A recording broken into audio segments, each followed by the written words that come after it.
گند نمیزنن. هم معنی که گند نزدن معنیش که نباشین در همین جا. گفتم دادن بی اوغلب تیزر تا اوغل که ندادم.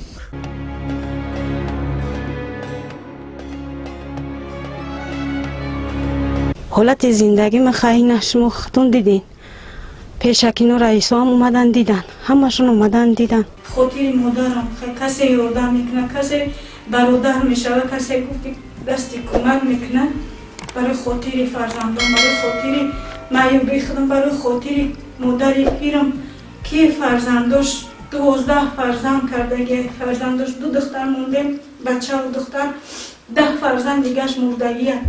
سلام دوستان عزیز، اکنون ما به سوی خانه بیاسما دولتова که قبلا در نوارهای خود و چند نوار تکراری هم داشتیم از سرسانی بیاسما دولتова که در خانه صدموی زندگی میکرد در ناحیه بخش و حالا آگاهی یافتیم که او صاحب خانه شده است و میرویم با او صحبت می‌کنیم که کی با او کمک کرد یا کی دستگیری کرد که صاحب خانه شد و از خانه صدموی با فرزند نابالغش خود که معیوب گروه دوم بود وارهید. اکنون راه جانب خانه او پیش میگیریم و حتما نوار رو تا آخر تماشا کنید. با شما معلومات میدهیم که چگونه عذاب و اذیت داشت بیاسما و امروز چگونه زندگی دارد. ما رو پیگیر باشید.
شو آواد کنه پروردگار هیچ وقت خورتون نکنه شما را نیست. الله اکبر، حق پخش اومده، شما نخش اومده. که ایجا اومده این مثال همین طرفی کی با شما توفه گردید من شما چی احساسات دارید امروز که پیش مثلا در اون خانه بودید حال اون خانه آگاه بودیم مثال حالی خوب نداشت اون خانه و وضع این خانه شما هم نبود، خانه که زندگی میکردیم خانه بیگانه بود خونه حاضر خرسندیمون حد کنار نداره.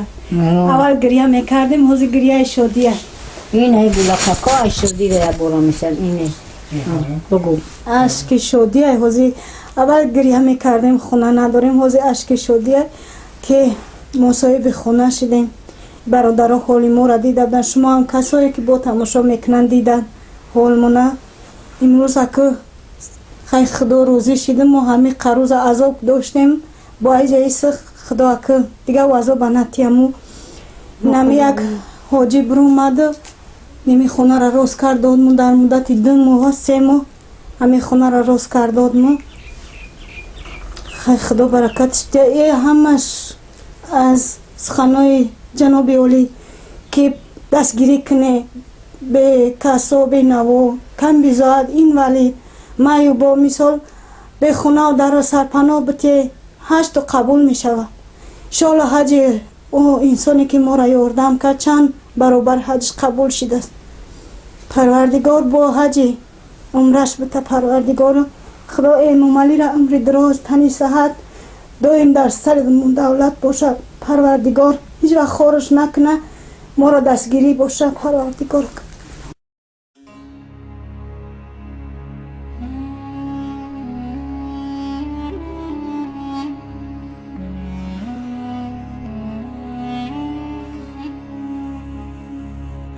ما را یاردم خیلی این کم بیزاتی سوید ای کم بیزاتی مبلغ یاردم دادن برای حکومت ناحیه. برای همون سخنای همو بود که ما را یاردم 400 سومی این ولید بدودن شمسو خدا برکتش بده. هیچ وقت این مملی رو خور نکنه در طور سرمو باشه باید دولت سرمو باشه سویابان سرمو باشه.